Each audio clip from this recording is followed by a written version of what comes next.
자, 이번 시간에는 바로 이어서 우리가 그 연면적이라는 게 있습니다. 우리가 지금 이제 대지 면적, 바닥 면적, 건축 면적을 순차적으로 학습하고 계시죠. 이번엔 이제 연면적이라고 말하는데, 연면적이라고 하는 것은 우리가 이제 각층 바닥 면적을 합치는 걸 연면적이라고 말하는 거죠. 우리가 여러분들 그거 아셔요. 우리가 건축법에서 건물의 크기를 표현하는 것은 무조건 연면적입니다. 연면적이라는 용어는 건축법에서는 기본 바탕에 쓰이는 용어입니다. 건물의 크기를 표현하는 용어이기 때문에. 그리고 이제 연면적과 이제 용적률 산정에서 연면적의 연관관계, 이게 뭐 시험에서 제일 중요한 부분이 다죠. 이쪽 파트에서는. 자, 그림을 보시게 되면은요, 건물을 보니까 지하에 1계층이 있고요, 지상에 1계, 2계, 3계, 4계층으로 구성된 건축물이 있는데요. 그럼 이제 이 건축물에서 연면적은 얼마고 용적률은 얼마인가? 뭐 이러한 내용들을 우리가 이제 학습을 하는 형태가 될 텐데요. 용적률이란 대지 면적 대비 건축 연면적의 비율을 말하는 거죠. 그러고 나서 이제 이렇게 해서 용적률을 산정하는 것이 있게 되는데, 자, 보겠습니다. 자, 대지 면적이 기본적으로 1000제곱미터로 크기가 있었고요. 그 다음에 각층 바닥이 200제곱미터로 구성이 됐다고 한번 해보자고요. 그러면 이 과정에서 이 건축물의 연면적이 얼마인가라고 이제 묻게 되는데, 연면적은 얼마일까요? 1000제곱미터입니다. 각층 바닥에 이 지하층도 포함이 된다니까요. 그래서 지하층 포함하니까 5계층이 나오고, 각층이 200제곱미터라면 5계층 200제곱미터, 1000제곱미터가 나오게 되는 거죠.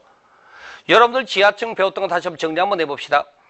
지하층은요, 층수에 포함되질 않고요, 연면적 산정할 때는 들어가고, 연면적이 포함된다는 얘기입니다.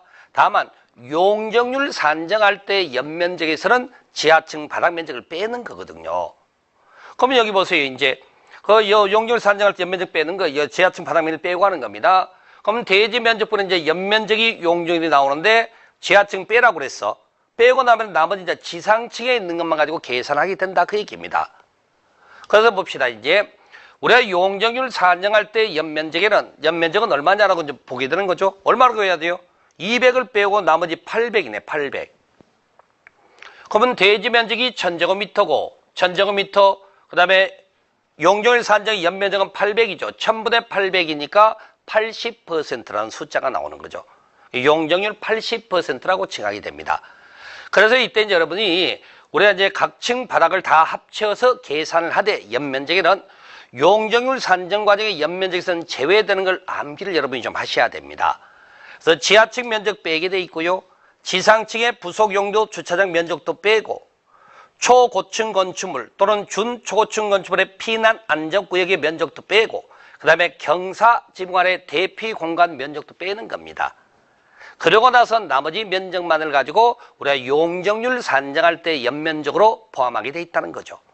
이렇게 해서 계산하는 게 이제 연면적 용적률에 관한 내용이다, 그렇게 말씀드리는 거죠. 자, 그래서 이제 추가적으로 이 주민 공동시설은 포함한다고 돼 있죠. 이게 예전에요, 구민 공동시설의 면적이 제외가 됐었거든요. 여러분들 거기 그 교재 35페이지를 보시게 되면 거기 답은 라번에 삭제라고 되어 있는 부분이 있죠. 예전에 이런 게 지금 있었다니까. 답은 라번에 여기 포함되어 있었다, 공동시설이란 게. 그러니까 그걸 빼고 계산을 했었는데, 이제는 그걸 삭제를 해버렸으니까 이제 포함을 시켜야 되는 거예요. 가끔 여러분들이 이제 문제집에다 모의고사 보면 이걸 딱 써놓고 제외되느냐 포함되느냐 지문이 나올 수가 있어. 근데 여러분 현실적으로 우리가 보통 이렇게 4개만 가지고 가면 판단이 좀 어렵다는 거지. 과거 규정이 있어서 그랬다는 얘기입니다. 그다음에 어린이 놀이터는 또 제외한다고 되어 있죠. 바로 이런 것들은 이제 앞에 봤던 바닥 면적과 연계돼서 내용을 조금 이해를 하시는 부분이고요.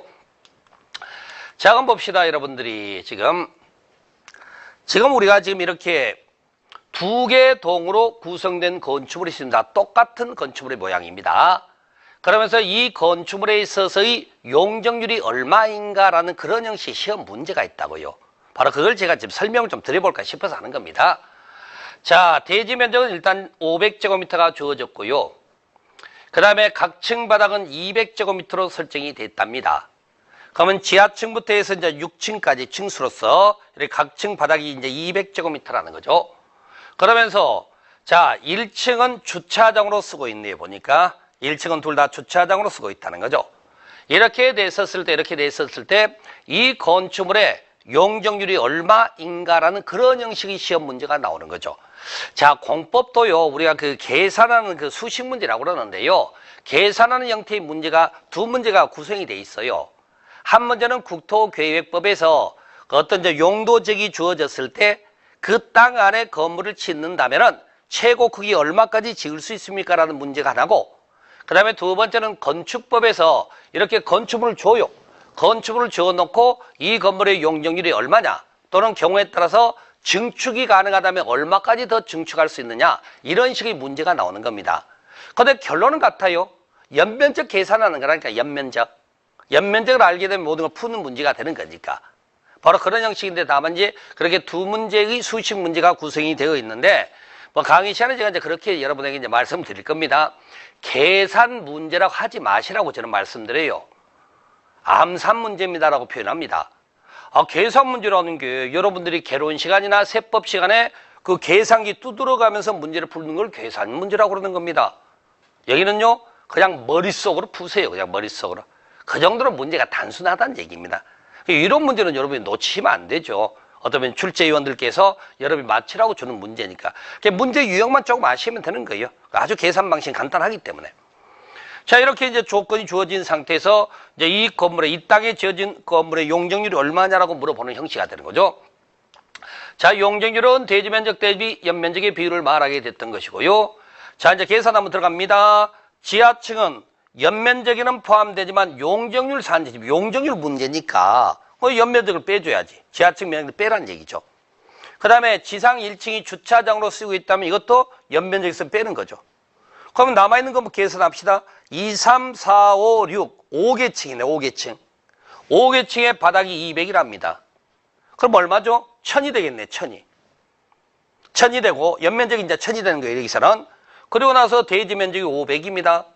그럼 500분의 1000이니까, 자, 이게 1000이 나오는 거죠? 연면적이. 그럼 500분의 1000이니까 용적률이 얼마가 되는 거예요?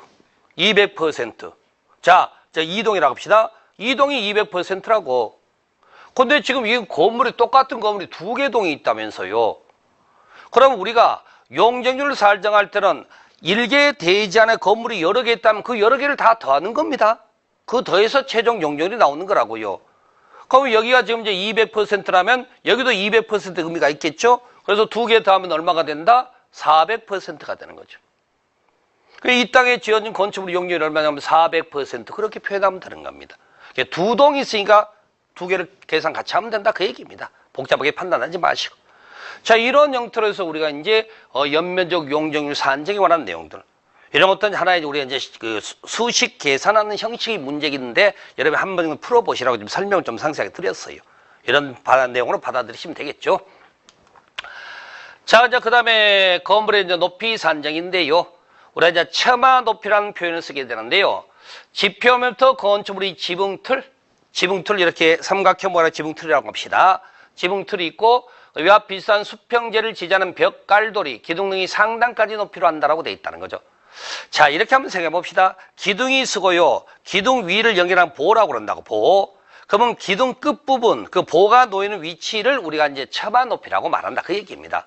지붕틀도 마찬가지로 기둥 위에 보가 있고 보 위에 지붕틀이 얹혀질 거니까 바로 이것도 마찬가지로 처마 높이의 의미가 그 높이를 말하구나, 그렇게 이해하시고, 그 다음에 반자 높이라는 표현은 우리가 보통 천장의 의미로 여러분 이해하셔도 됩니다. 집에서는 반자라고 쓰고 있는데, 방의 바닥면으로부터 반자까지, 천장까지 높이라고 얘기를 하는 거죠. 그러면서 이때 여기도 나와 있네. 반자 높이가 서로 다르다면은 이제 면적 비율에 따라서 가중 평균 높이로 계산하라는 거죠.